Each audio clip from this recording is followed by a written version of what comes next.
All right, today we're going to learn about something called the demographic transition model, or you'll see it called DTM. And, well, let's just start here. The DTM is a model that you'll see which predicts a country's level of development based on that country's birth rates and death rates. So, how many babies are born each year and how many people die in that country each year, the birth rate and the death rate. And the DTM predicts that all countries would, over time, go through four demographic stages. And we're going to look at these stages, 1 through 4, and how it is that they vary. And here's a graphic that gives an overview of the demographic transition. So on your vertical axis is the rates per 1,000, so the number of people per 1,000, and along the bottom horizontally are the years. So you're saying over time, any country over years will go through these four stages. And so your vertical axis, if looking at the green line in stage 1, you'll notice it's saying the death rate is high, about 35%, as is the red birth rate.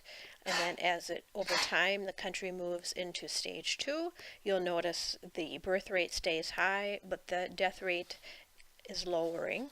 And then the country will move into stage 3, and you can see that there's still a difference, a gap between the birth rate being higher and the death rate. Sorry, that's my dog in the background. And it's stage 4. So we'll take a look at these in more detail here. So stage 1, the birth rate is high and fluctuating. You can see it kind of goes up and down, not real high and low, but fluctuating within the high numbers. There's no family planning, very little family planning taking place in a country that's in stage 1. They have large families and a high infant mortality rate. So families are having a lot of children, but not all of them are surviving into adulthood. So high, or even teenage years, a lot of times, high infant mortality rate. The death rate is also high and fluctuating.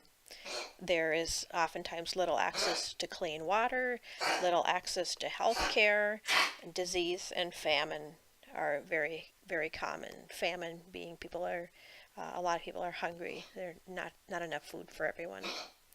And the population growth rate is slow. That means the how is the population growing? Is it growing rapidly, a high number, or is it growing slowly?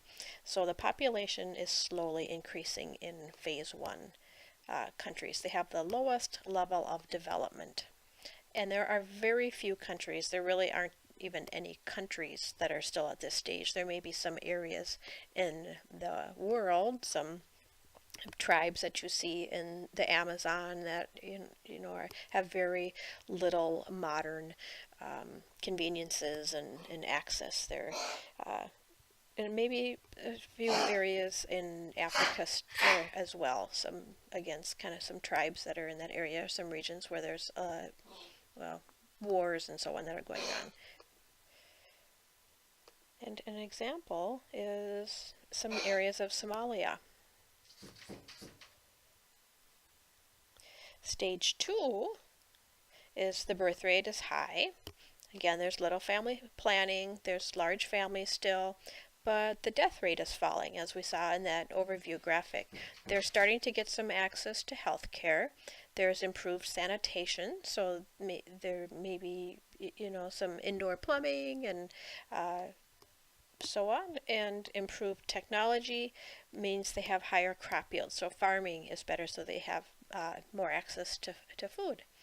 The population growth rate is rapid. Population explosion begins. So there are the number is increasing of how many people are in the country.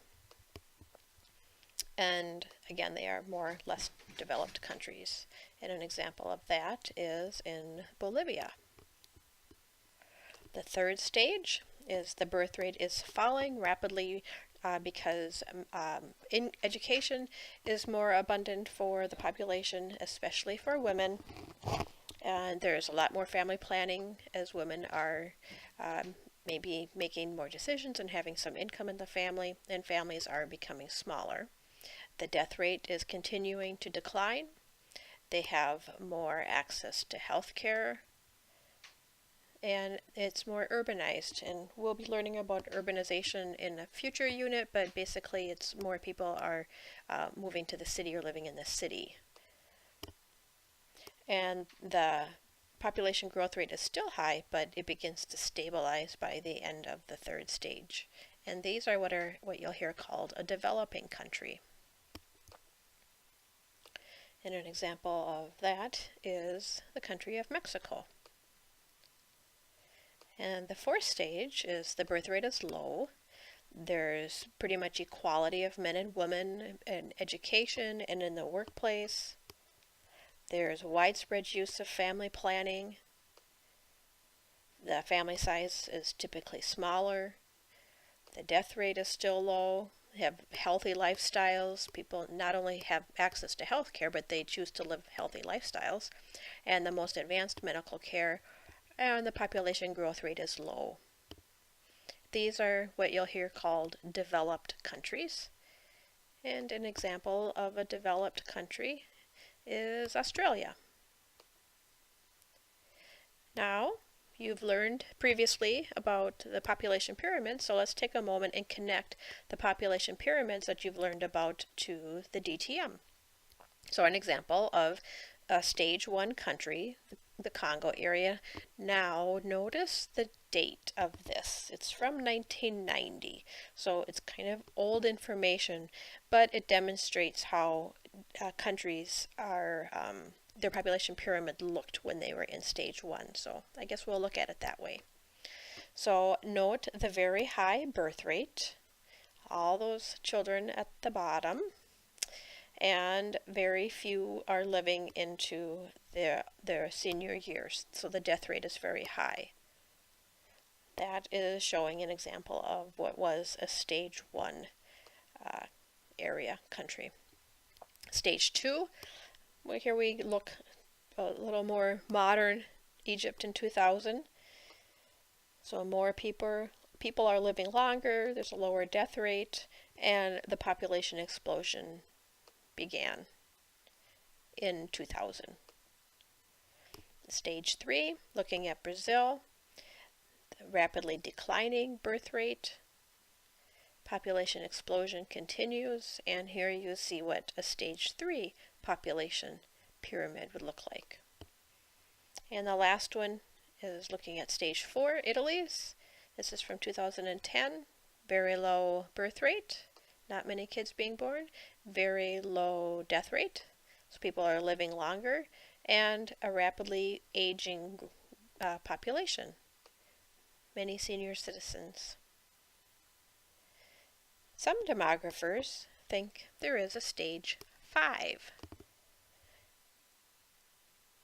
And that is where there's a very low birth rate, but the family size continues to go down, and a low death rate edges slightly up. So there's a large senior cohort, a lot of senior citizens. And the population growth rate is 0 or even negative. That it's declining. There are less people in the country in stage 5. And there are some developed countries at this stage. And an example would be Germany. Phase 5. Phase 5, here's an example of Germany's demographic transition, looking at from the 1800s to about 1989.